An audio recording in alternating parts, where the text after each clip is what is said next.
Episode 2। Chitrakoot में भक्ति और भरत मिलाप।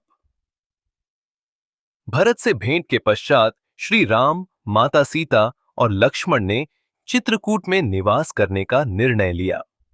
वहां का वातावरण अत्यंत मनोहर था।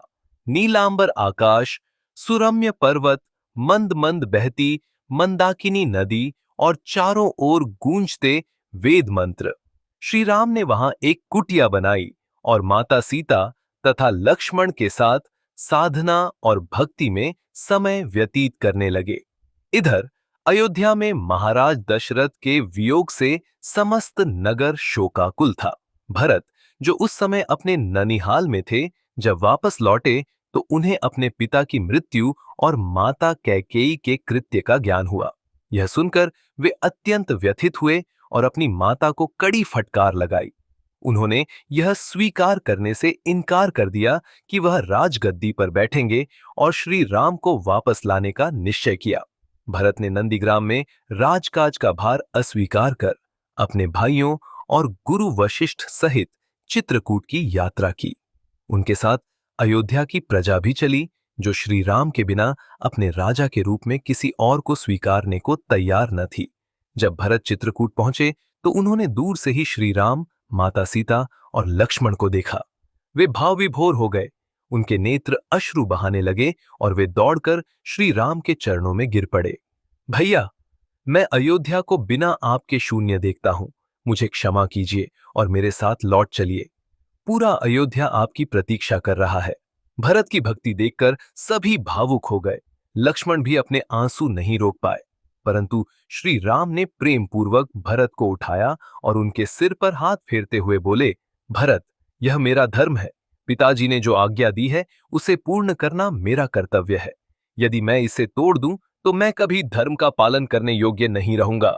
तुम्हें भी धर्म का पालन करना चाहिए और अयोध्या लौटकर राज्य की देखभाल करनी चाहिए। भरत ने रोते हुए उत्तर दिया, यदि आप नहीं लौट सकते तो मुझे भी वन में रहने की अनुमति दें। लक्ष्मण ने भी क्रोधित होकर कहा, भरत, यदि आपको राज्य नहीं चाहिए तो मैं स्वयं जाकर रघुकुल की गद्दी संभाल लूंगा। परंतु श्री राम ने उन्हें शांत किया और भरत को समझाया कि वह अयोध्या की सेवा करके ही अपना कर्तव्य निभाएंगे। भरत ने जब देखा कि श्री राम अपने निर्णय से टस से मस नहीं होंगे तो उन्होंने एक और प्रार्थना की, भैया, यदि आप नहीं लौट सकते तो कृपया अपनी चरण पादुका खड़ाऊं मुझे दे दीजिए। मैं इसे राजगद्दी पर रखूंगा और स्वयं महलों में न रहकर नंदीग्राम में रहूंगा। जब तक आपके वनवास के 14 वर्ष पूर्ण नहीं होंगे तब तक मैं राजभवन में प्रवेश नहीं करूंगा। श्री राम ने भरत को अपनी चरण पादुका दी और उन्हें गले लगाया। भरत ने अश्रुपूरित नेत्रों से चरण पादुका को अपने सिर से लगाया और प्रणाम किया। इसके पश्चात वे भारी हृदय से अयोध्या के लिए प्रस्थान कर गए। भरत ने अयोध्या लौटकर राजमहल में प्रवेश नहीं किया। उन्होंने नंदीग्राम में एक कुटिया बनाई और वहीं रहकर तपस्वियों की भांति जीवन व्यतीत करने लगे।